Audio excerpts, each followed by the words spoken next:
attention somehow, get them back. I think we have, yep, thank you.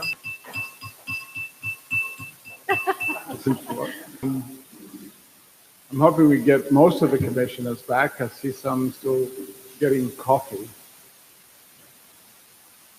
You don't want them back uncaffeinated, so it's okay. Coffee's going to be good for this afternoon, I think. All right, so I wanted just to do a quick recap of something we discussed this morning. Again, going back to this handout, which is this process-looking handout, just to remind ourselves what we're trying to do, which is we think we've got many of the components coming together, the inputs that we've received from the various processes. And we think we've also captured the findings. We're still being refined. These are the statements of what is the problem we're trying to solve and all of that, and what have we heard from everybody. And now we're mostly in the thick of the recommendations phase. So what we're going to spend our time doing this afternoon, and we'll get a deeper description of this, but I wanted just to have us have the right kind of mindset going into this, is to, we're going to be trying to take all the initial ideas and recommendations, try and organize them and hope in a way that makes sense, and really dig deep into, so do we have the right kinds of things we want to say about them? What do we want to add? And we're going to go into little working groups to think that through. But I wanted just to remind us that we're going to spend our time mostly in the recommendations this afternoon. But before we do that, we're going to do one important quick thing, which is to get one more input in the form of, one of our commissioners will also spend some time doing a listening session, who's going to play back some of what they heard from that listening session. And then we're going to go into our small working groups. So I'm trying to remind everybody again of what we're trying to do, where we are, and the fact that we're, on a sprint here to May. Can I ask a process? Please go ahead, Roy. Process question. In terms of, and this may just be a matter of semantics, but in terms of unifying our findings and recommendations and trying to get on the same page about what the kind of, I used the word story last time, but the main thrust is of what we want to do, I'm unsure how to have a conversation about the recommendations without having done that yet. Do we feel like that's something we've already done, or that we intend to? Where does that fit in the process? I think some of that we're going to spend some time on is in the breakout sessions this afternoon. Great. There's an attempt, I think, to what the team has done is to pull together what we've said in a, hopefully, a structure that starts to feel like the beginnings of a story. Perfect. But again, commissioners' input is critical. So your guidance on how that's coming together is going to be quite important. Sounds good. Thank you.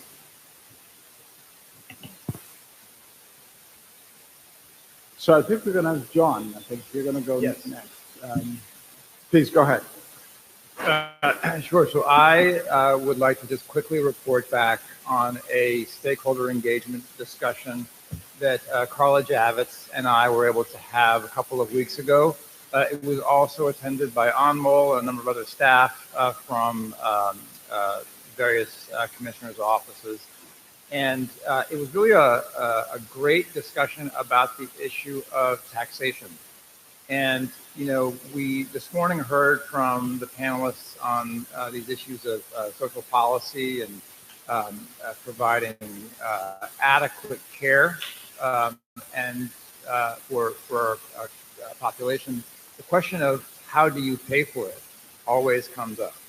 And what is really fascinating, of course, tax policy is both state and federal, and the federal policy is arguably more significant. But recently there's been a tremendous amount of academic research on taxation in the United States, and some of that research has happened right here in the state of California.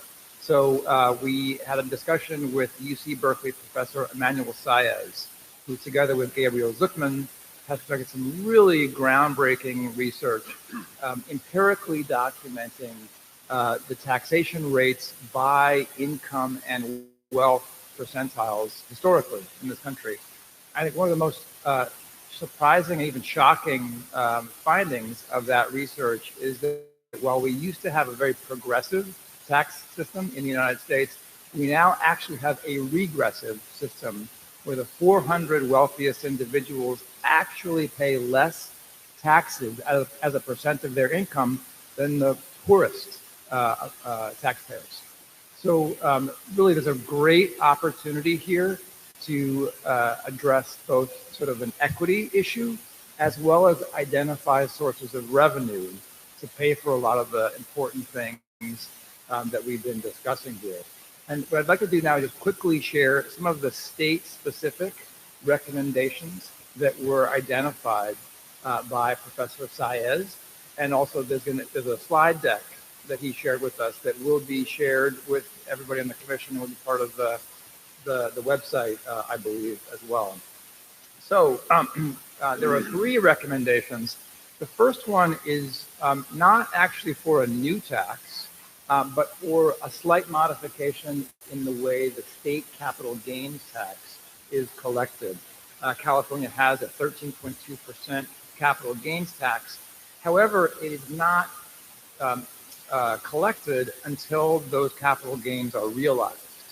So, for example, Mark Zuckerberg has a tremendous amount of wealth, primarily in the form of his Facebook shares. The increase in his wealth has not actually resulted in any new taxes because that capital gain has not yet been realized by him, but it exists in a very real way in the value of his stock holdings. The idea that's proposed here by Professor Saez is to have a withholding tax, an annual withholding tax on 1% of the wealth accrued every year for taxpayers in the state of California.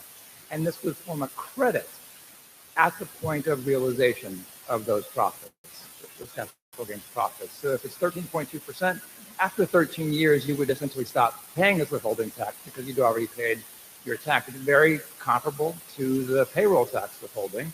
And it's a really interesting way to address a problem, which is that often prior to the realization of those capital gains taxes, taxpayers move to other states, may even states that have no taxes. So it would be an important way to capture a tax that we already levy but do not always collect. The second proposal is to tax multinational companies in California based on their sales in California.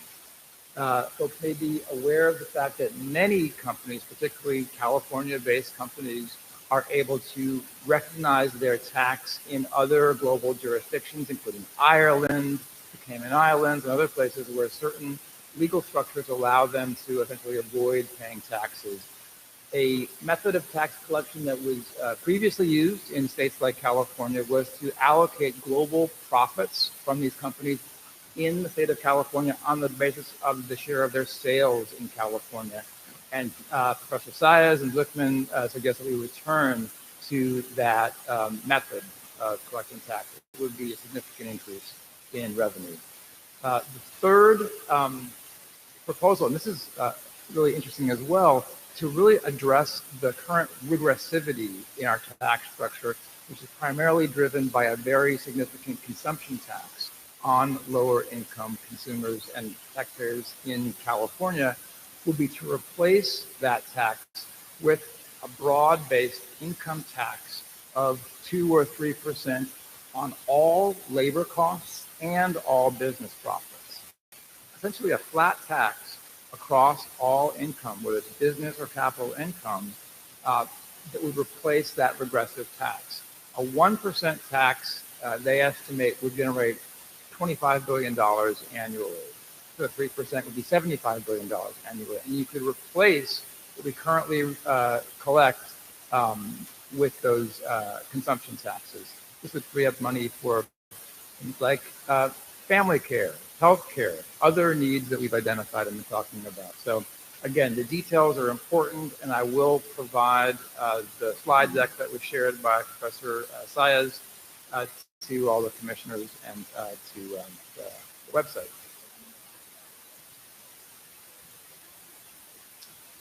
It's unclear whether that would be required. I think some of these issues are simply a different manner of collecting the taxes, but that's an important. I suppose many of our recommendations may require such approval, but yeah.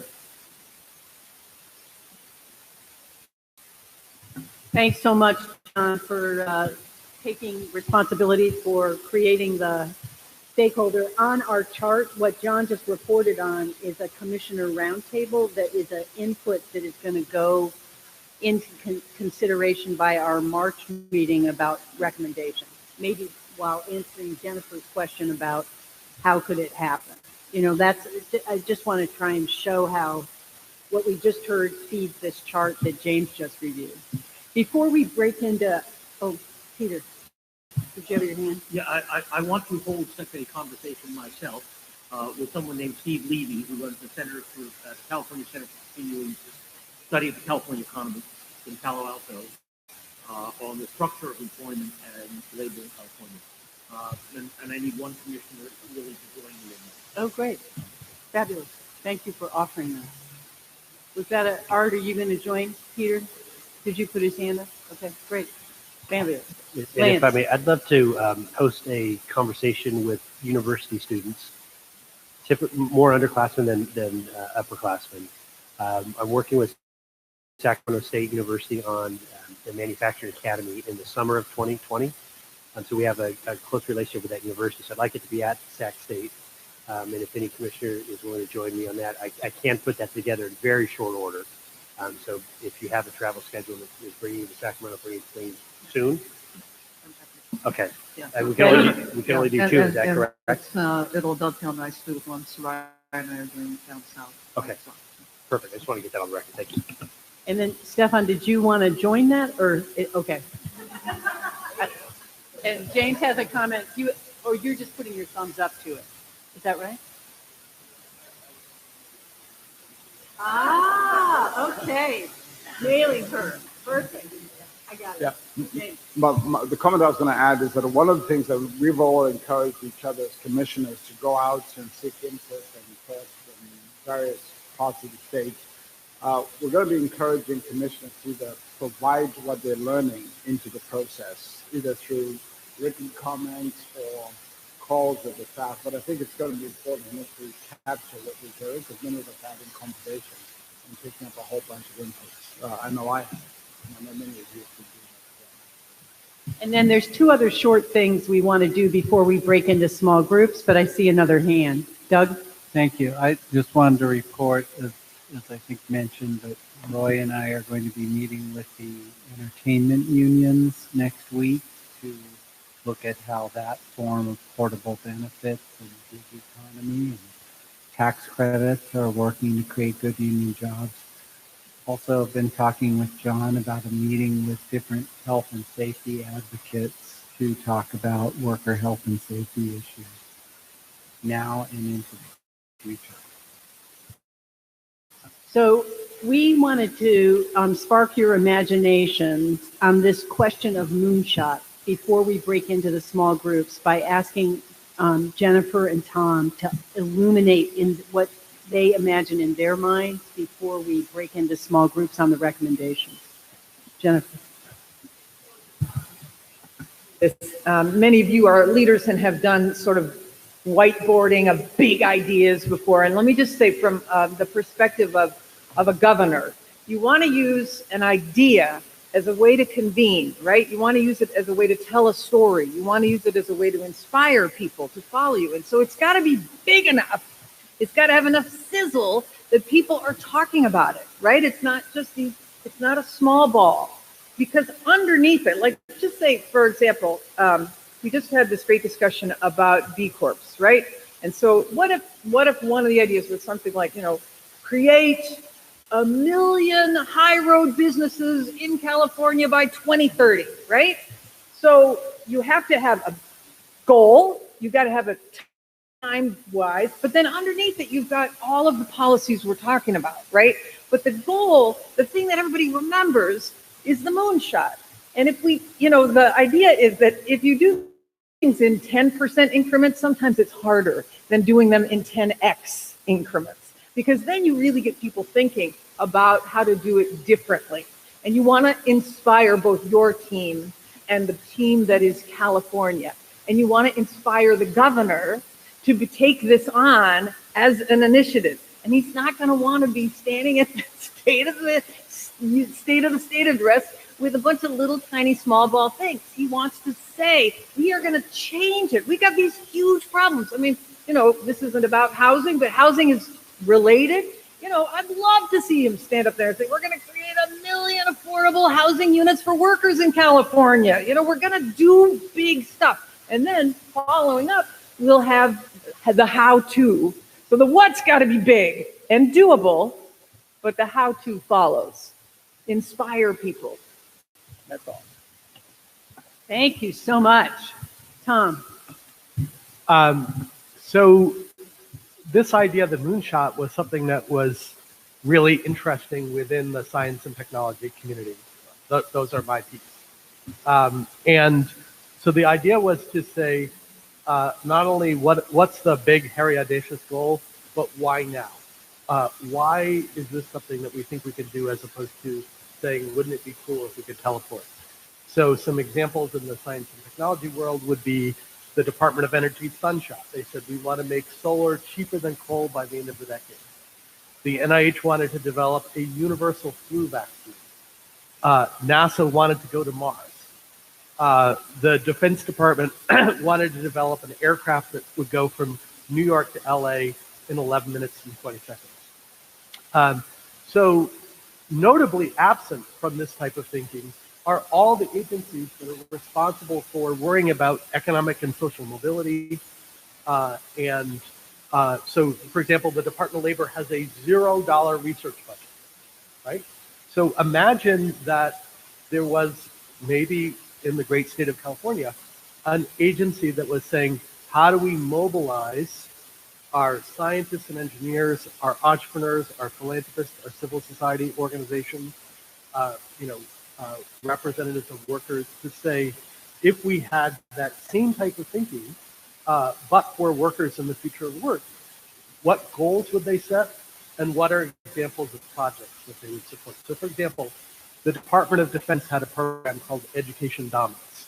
You can tell right away it's the Department of Defense, because you never have a Department of Education program called Education Dominance. And they said, what if we could reduce the time for a worker to gain a technical skill, in that case, new Navy recruits, and do that in months rather than years? So that's an example of where, a part of the government that has the ability to enlist scientists, engineers, and entrepreneurs can set these ambitious but achievable goals that really transform our notion of what is possible. Wonderful. Thank you, Tom. And the final input we wanted to give you for consideration was from Lande Ajose from the governor's team. We know Lande is focused on higher ed, but she represents the way in which we want to think about the recommendations of the Future of Work Commission landing inside of other work groups and commissions that have been convened by the governor.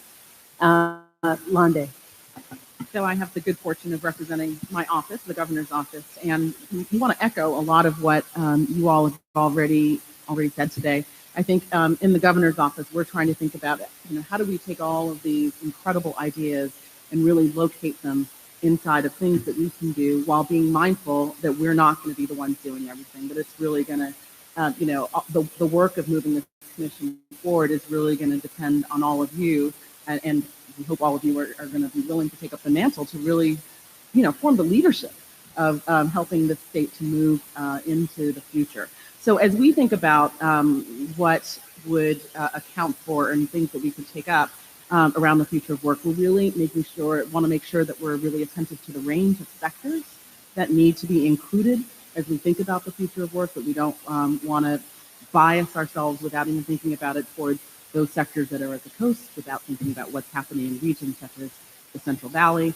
We really want to make sure that we are, there's a lot of attention, and our inclination is always to think about the future as being next month or next year. We're really trying to think about 10 years out from now, about 15 years out from now, about 20 years out from now? What does that mean in terms of who the demographics are of the state and what we need to be doing now to be sure that we are able to shape the future of California and rather than just having to respond to it in short time frames. And obviously, as we've been talking about today, we're really focused on solutions. Oftentimes when people come to our office, they have a lot of analysis of what's wrong and very few ideas about what can be done about it. And what I really appreciated about today's presentations was very, very solution focused. And that gets us to things like the media. I think, what you said about the moonshot idea is exactly right. If you know anything about Governor Newsom, you know that he is very much drawn to moonshot ideas. And at the same time, we also recognize to really move on a moonshot idea, we can't have 20 of them, right? We need 2 or 3 big ideas that really can shape the ecosystem of policy so that we can move some things forward that really are very future focused. At the same time, I think we're mindful of what is it that we can really do and how do we marshal resources for that. So we are always thinking about, as we come up with a new example of something we can do, where does the revenue stream come from for that particular thing? Because that is our job. And if you know anything, again, about Governor Newsom, he's very committed to budget resiliency. And so we're really trying to be mindful of what is it that we can do. And so we're always thinking about, well, where is that going to come from? We don't want to put forward a report that promises a lot and delivers very little. That is not our intention. So we want to make sure that we have things that we can pilot. We want to make sure that there are external stakeholders and leaders that want to help drive some of this. We want to make sure that if we don't have a path for how something can be done, that we can put together some work groups, and there's leadership from all of you, hopefully, to help drive those work groups so that we can really develop out ideas that maybe aren't so well developed now, but we know that there's a kernel in there, there's some promise in there around what we can do. So I think that those are some of the big pieces. We're not, in our office, especially focused on legislation per se. We have good partners here who will be able to take up the mantle for legislation, but we are focused on what some of the budget implications will be and how we need to think about reframing the budget, because that, from the governor's perspective, is the tool that we have to begin to shape how all of this unfolds. So I think those are some of the big ideas that we are thinking about as we think about how this is going to land in our office.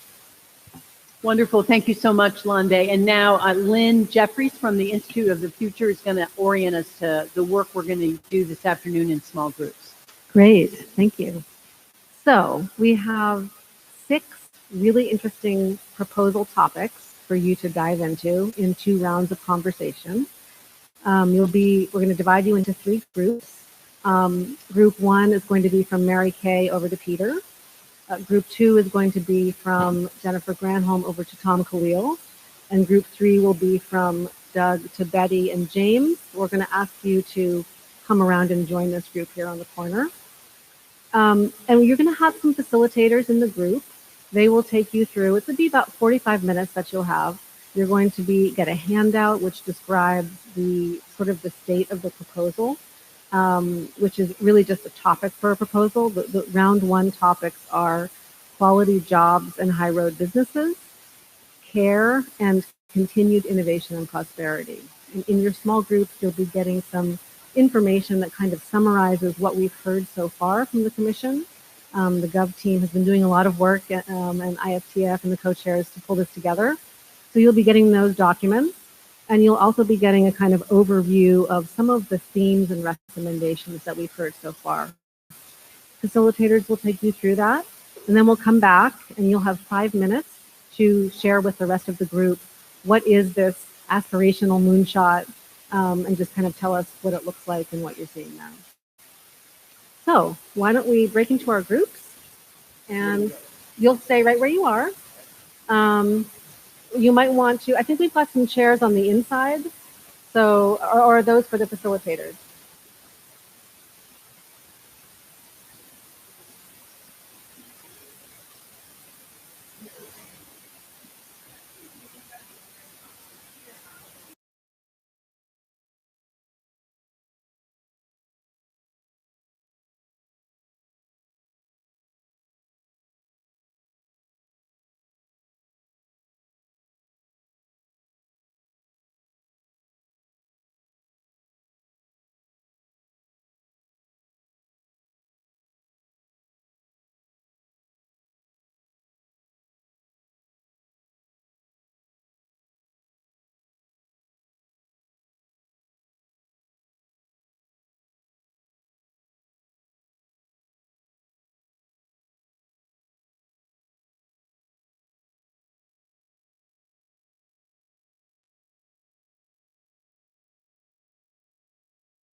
quality jobs and high road businesses.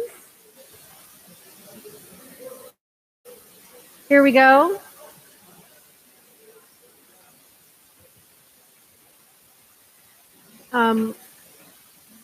We'll hear from them in the order of quality jobs and high road businesses. Then we'll hear from the care group and then continued innovation and prosperity. And I'm going to have my little timer. We'll try to keep it to 5 minutes. And so that we can have time to then have a second round where we're going to dive into a whole different topics. So I think, James, were you going to?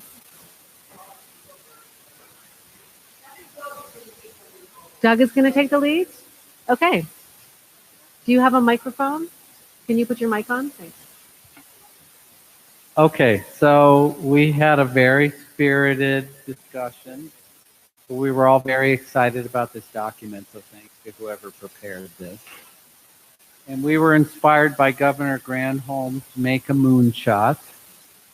And our moonshot starts with creating a job quality index in California. And based on that, the moonshot would be that by the end of the decade, that 80%, by the end of a decade, 80% of workers in California report that they are in a quality job based on this index. Double the number that currently report, if we remember what was reported earlier. We talked about a public ad campaign that would highlight high road partnerships with employers that are creating good jobs in California and workers who are in those good jobs, to set the example, and then doing that public campaign, announcing that we're setting the goal, and then every year coming back and reporting on how we do it, how we are doing. We started to talk a little bit about how do you actually define and measure a quality job, which is in here. And we talked about how a living wage may mean one thing in San Francisco versus in Redding, California.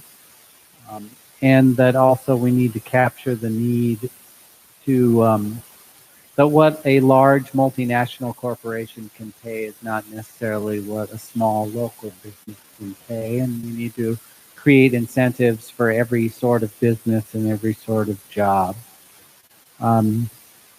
We talked about the need to add respecting freedom of association to the categories on job quality. And that in addition to really channeling, using the index to guide decisions that we make, whether that's who we procure services from, who we invest our pension funds into,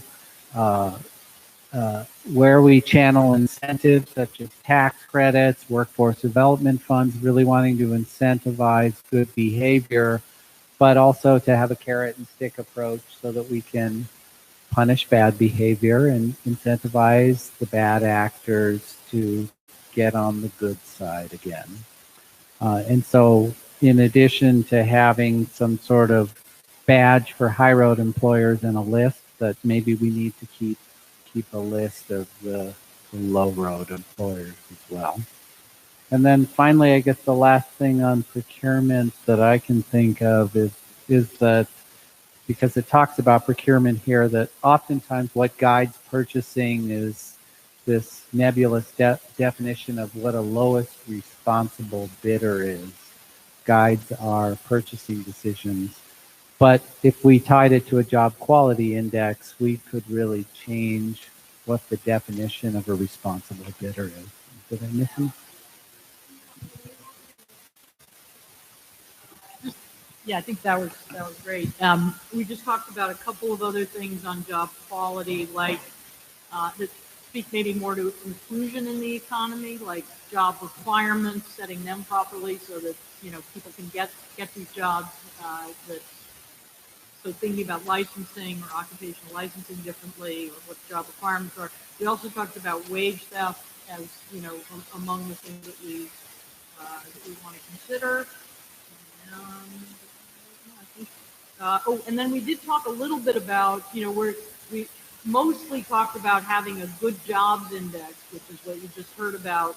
But we also talked a little bit about maybe there has to also be some sort of economic equity index, because it's both the quality of the jobs and then is there equity in the community in terms of who has those jobs, who holds those jobs, and are we moving the dial on that? Quick comment. We did also talk about actually making a recommendation that this work starts May 1st, and the draft we put together with this index by December.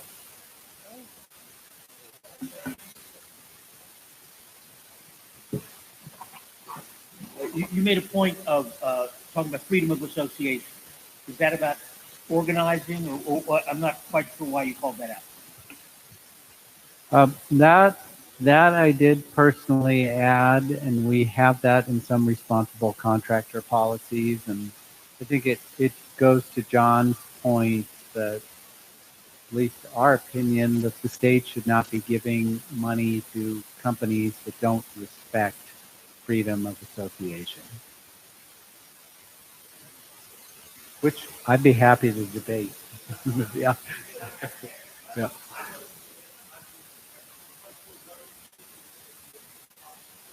So okay, I think maybe we can continue that conversation toward the end of the session as well. What I'd like to ask commissioners to do is two things. One, when you're presenting your moonshot idea, remember that the other commissioners have not seen the document that you were working with in your small group, only because there was too much information to give. So give us a good overview of what the actual moonshot is and what the proposal is. And secondly, we will have a time at the very end of the day for us to raise any other continued concerns. So why don't we go on to hear from, thank you, that was great. And let's go on to hear from the second group on care. What are you proposing? Well, let me, and my colleagues will, I hope, jump in whenever necessary. Let me read the mission to California can meet present and future demand for care needs for everyone without significantly increasing the financial burden on families from increased cost of care. And so Mary Kay urged us to think more boldly in that, and she made the call for the moonshot, which I think we were kind of forming around the idea that given the fact that there are already 2 million of these jobs, and we know it's one of the fastest growing sectors, certainly for the years and decades to come, that these jobs can be a career, that they can be jobs that someone can not only find fulfilling, but can support their families on. And similarly, as we were discussing early on, how manufactured, kind of old school Americana vision of what manufacturing jobs were, that should be what care work should be. But it's not. And we have a long way to go, but that's kind of that aspirational. How do we get there? And so a lot of our conversation had to do with three different areas that kind of overlap, actually. Structural, how do we get there structurally? What does it look like to get us to that place? Financial, who pays for it? How do you pay for it? Where does the money come from? Who benefits from it? And what have you. And the other one was cultural. How do we make that cultural shift so that we actually think about these jobs in a way that has more dignity and respect, and more importantly, that security and respect, and more importantly, that security and to create that safety net, as well as an empowerment in your work. And so we discussed a number of different ways that can happen, both with private sector, with government, with labor, to ensure that we make that happen. And part of it actually touches upon what we just heard from Doug on when we think about the high road businesses. And Doug referred to it as kind of that badge. We were talking about something similar, have that certification, having something that whether you're the worker, you're an employer, or someone hiring someone into your home, or you're generally a consumer, there's a value to that. If someone's a CPA, they have a shop out, they'll put that up there. If someone is a plumber, they can say, I'm certified in one way or the other. And so having a certification program that really incentivizes the hiring and use of high road workers. And we also discussed using technology in a way that really can connect those workers once you have a process in place that ensures that the worker is being trained well and is protected and has those safety nets and that dignity. And you have a process, then you have a process that's connecting those workers to those that need that home care. And so you can use certainly technology to help facilitate. And so you can use certainly technology to help facilitate that. Another idea discussed was something similar to an apprenticeship program that the trades have perfected in many ways. If you have a program where, hey, you know, someone in between jobs still has that safety net, still has that, the healthcare and the benefits and all that, and there's a place to access those trained workers from either companies that are hiring a number of workers for whatever purpose, whether it's a hospital or a healthcare system, or individuals. It can be just like if you're in the trades, it could be a 6-week job or a 6-year job or a 6-month job. But at least you have a place to go, a common place that has, similar to SEIU and other labor organizations that do train workers in this sector, to make sure they have that badge of approval as well. And then we talked about looking at what other countries do. Scandinavian countries are able to provide this type of service. How do they do it? How is it paid for? Is it exorbitant taxes that are coming from, are these state workers? Are these private workers that are being subsidized by the state? So that's something we definitely want to follow up on and take a look at. And then one of the other things we discussed was displacement of workers. Whenever you create, no matter how high or low of a barrier to entry, a certification process, what have you, you want to make sure that you're not excluding people, including what are currently many immigrant women of color that are doing this work and care work. How do we make sure they're part of the process of empowering them and not excluded from that? And so it was a great conversation. I don't know if anyone else wants to. Universal family care is a kind of basic service in California. And part of what I suggest is we want to make California the place people actually want to retire to. Keep their wealth here, keep their families together, etc. They don't have to leave the state when they retire because they can't afford to stay there. Great. Thank you. And the last group, continued innovation and Okay. topic. So we see this topic, which I think we slightly amended to continued innovation with shared prosperity, because we didn't want to imply that the prosperity has been there thus far, as a defining strength for the state. And, you know, that's where we feel it definitely. And also a threat to California for the first time. You know, if we had had this commission 25 years ago, it would have been much harder to say that California was at risk of losing its status as, you know, the innovator in chief. And now we're in this place where it is. So here's what we talked about. We discussed 3 areas. One was innovator in chief. And now we're in this place where it is. So here's what we talked about. We discussed 3 areas. One was which we saw to innovation and shared prosperity as well, because it was just covered. I'm not going to add much more other than to say we discussed the fact that apprenticeship without standards may be meaningless. B, the skills and job matching mentality may be flawed because skills alone could be insufficient for getting a job in the modern world. And as a thing that could happen fast, even by December, role modeling apprenticeship within state government jobs feels like the kind of work that might be very much under our control and as a state, and examples of the kind of work that are jobs that have a career trajectory. Yeah, right. Exactly. There you go. There you go. Second, we talked about something that is distributed across the regions, which is to say that if we want more jobs, we should be making more job makers, which is to say teaching entrepreneurship, self-employment as a vocation at the high school level, at the community college level, and considering whether we even want to measure the success of some of our educational programs based on their ability to do that. And last but not least, we talked about R&D funding. And I think we talked about California's past status as the world leader in innovation. Thought about it today, California has that status. And if an entrepreneur in California has his way, and we read this commission's report 20 years from now, we actually need to be the galactic leader in innovation because we'll have some Mars challenges. And we thought about how to frame this, and maybe, and Governor Granholm raised the idea of the Newsom Challenge, a state version of DARPA, ARPA, CARPA-E. And we gave plenty of examples of that, but I don't think we settled on one. We talked about challenges like eliminating some bad or doubling the number of people with jobs at a certain level, cutting the cost of building a new unit of housing in half.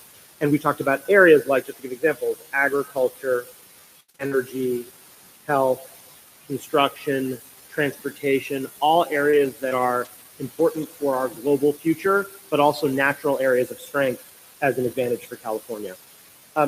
This is, of course, also an area where the regions will rise together because a measurable consequence of R&D funding is local job creation. Many of those jobs are not PhD jobs. They are technician jobs. They're jobs that have a career trajectory.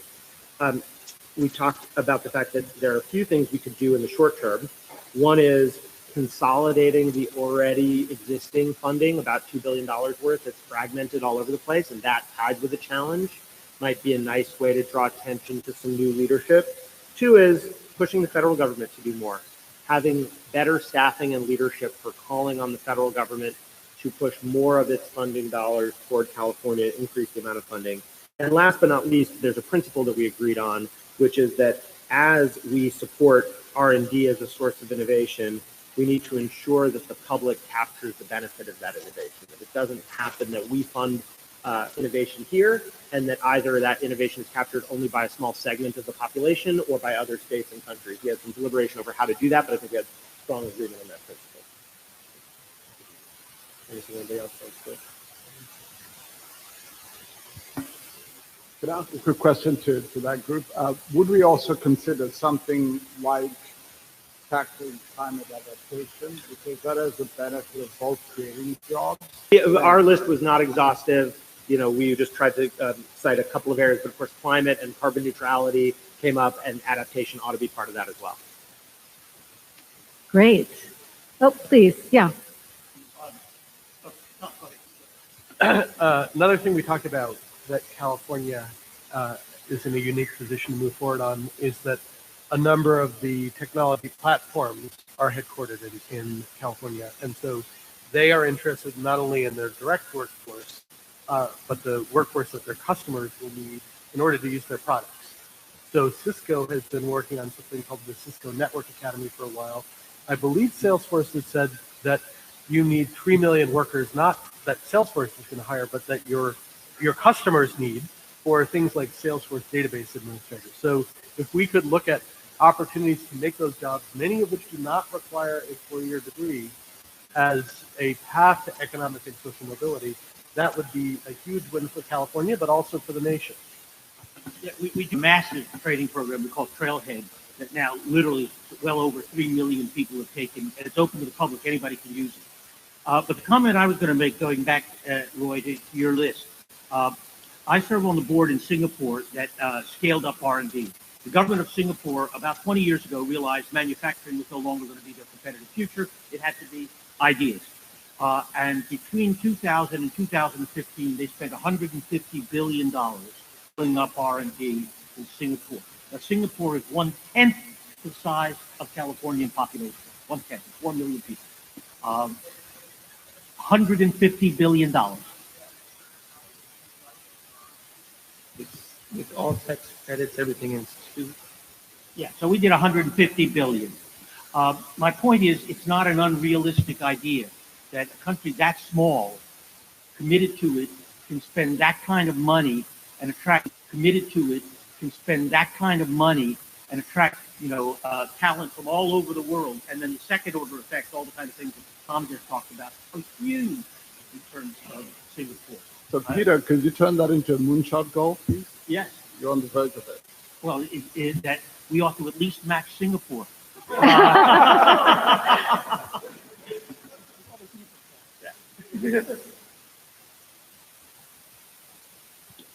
So I mean, maybe that we're able to attain the moonshot sooner rather than later, but there's a lot of money going out the door right now. So I hope that our first look would be, to square. Are you worried, Madam Controller? I'm always worried. Okay, No. very good. No, please. Let's take a quick 10-minute break because we're going to come back and we're going to dive into another round and another topic and do a final share back. And then we'll hear final comments from all of you. So please be keeping those ideas as they occur to you. So we'll be back at 3:15.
and Abby are going to be right here. Social policy and safety net. Regional economic development with Lenny and Anish and Monique is here in this corner. And worker organization and empowerment with Peter and Amal is over there.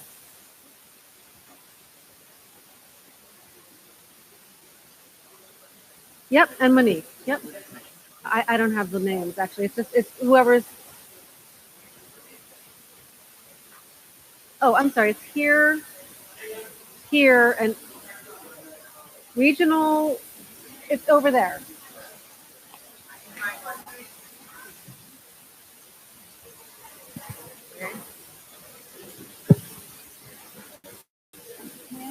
Were you going to sit down? No, I just need to get to the mic for a second. They have no idea. They don't know which group they're in. This is one group right here. Can someone? I don't have the name list. So can Amal? Can you help us? Can you help us figure out which group?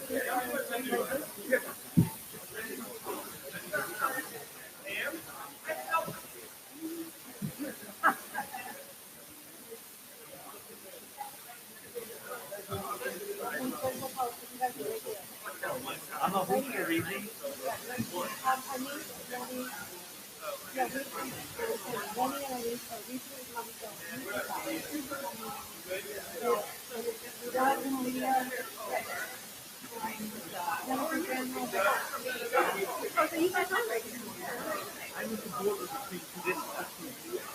Yeah. Yeah. Sorry for the confusion. You guys are here. Here we go. Are you our moderator? I think so. Lenny and I. Have someone sitting in for the team? Okay. Do you want them to join again? Okay. Together group.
to facilitate kind of a final discussion. If anyone has burning issues that haven't been addressed, questions, those kinds of things.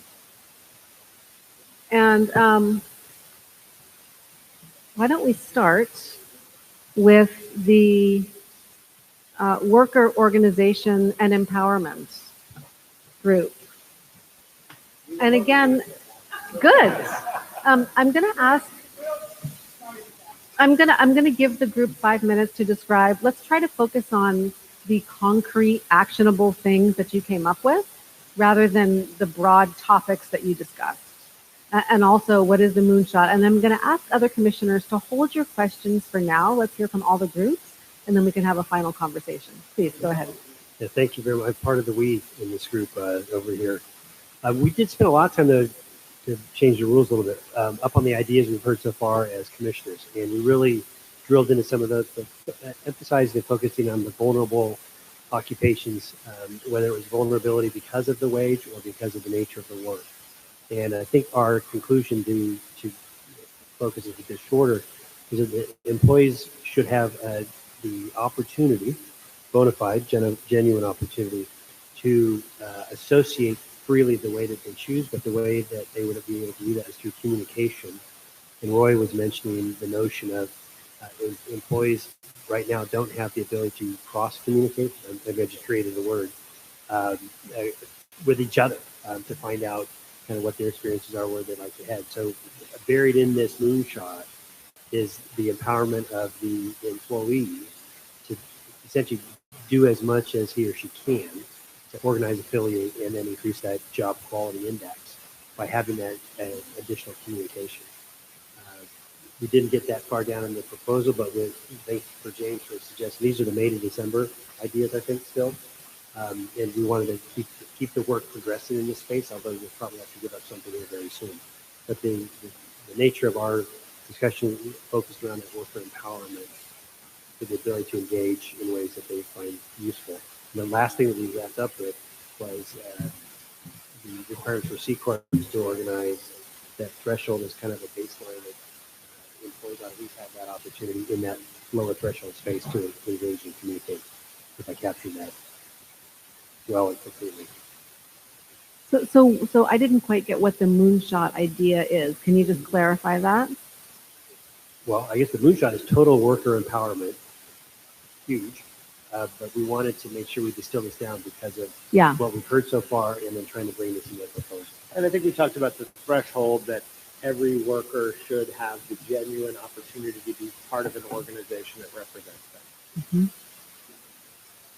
So that would be a very clear standard you could articulate that the status quo does not meet. And a moonshot in and of itself. Great. Okay, wonderful. Let's hear from the Social Policy and Safety Net group. All right. Thank you. I will attempt to, maybe our moonshot is to recognize the intrinsic value of every human being. I'll go for that as the moonshot. The rest of the discussion was about, essentially, I think it boiled down to, our headline was social policy and safety net. Benefits to support work and access to work for a particular set of people we struggled to define clearly, but seem to include people who are aging, people who are working without benefits, people who are transitioning in the economy as it is today and as it will be in the future, and particularly vulnerable populations like people who've been incarcerated, people who've been homeless, some people with disabilities, very, very low-wage workers. So we struggled, but that was sort of the group we defined, and we said those people should have benefits to support work and access to work. There should be simplicity to what is provided to them, so some streamlining of the safety net and the safety net that complements work and supports work. It's not a binary system of safety net versus work. that we have to address the costs of housing, healthcare, and education in order to make those things more affordable to the populations that we're talking about. That we have to, these are principles basically, we have to tip the balance toward workers so it is easier for them to change jobs, so they don't feel as locked into jobs. And that is related to one thing that is on the page, which is a system of portable benefits. And we all like this idea, and we think we should experiment with it because we think, benefits are so closely tied to the employer right now, it makes it more difficult, obviously, for people to make transitions. Did I hit most of what we discussed?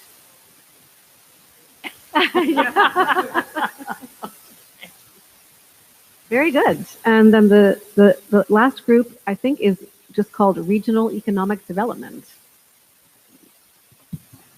Okay.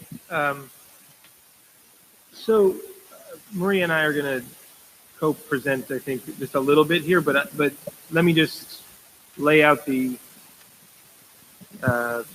proposal, which is to launch a cross-sectoral competition to advance sustainable and inclusive job growth in California's, quote, left behind regions. That was the sort of rough draft straw man that we built off of. But we decided to refine that by looking at what motivates regions to actually want to rise together. Money helps, but one of the key observations is that mindset and sort of the culture of employers also is something, a nut we have to crack. And so why they fly over Stockton or Fresno or Riverside and move right on to Phoenix when they leave Silicon Valley or Los Angeles, it's partly about a perception of a lack of talent and a lack of critical mass to actually set up shop in a particular region and make that a place to grow. And so if we used outcomes like, or a moonshot, like X number of new entrants into high quality jobs, or however we would define a high quality job, but number of new entrants into high quality jobs in a particular region, among a few other metrics and outcomes. If you start to align state dollars towards some of those outcomes on a regional basis, people might actually start working together. And the examples of the revenue streams that we may not be spending with that sort of metric in mind at this point are everything from the innovation dollars we expend at places like iHub, infrastructure dollars, which the governor just issued an executive order to try to align our transportation spending with carbon. But the nice thing about carbon is that it correlates well with localism and regionalism. And so if you're spending, say, $80 billion of transportation money to end the supercommuter in California, of which we have 100,000 people who drive more than 3 hours a day to get to and from work, I believe is the metric. If the goal is to sort of bring those people a quality of life and not make them leave their home, but build the economy where they live, you've got to start aligning state money that way. I got a good start on that? Absolutely. Okay. I think you did. And just to build off of that, getting back to the point about job creation and, building off this thinking about, eliminating those super commuters that have those drives and making sure that they can live and work in their own community.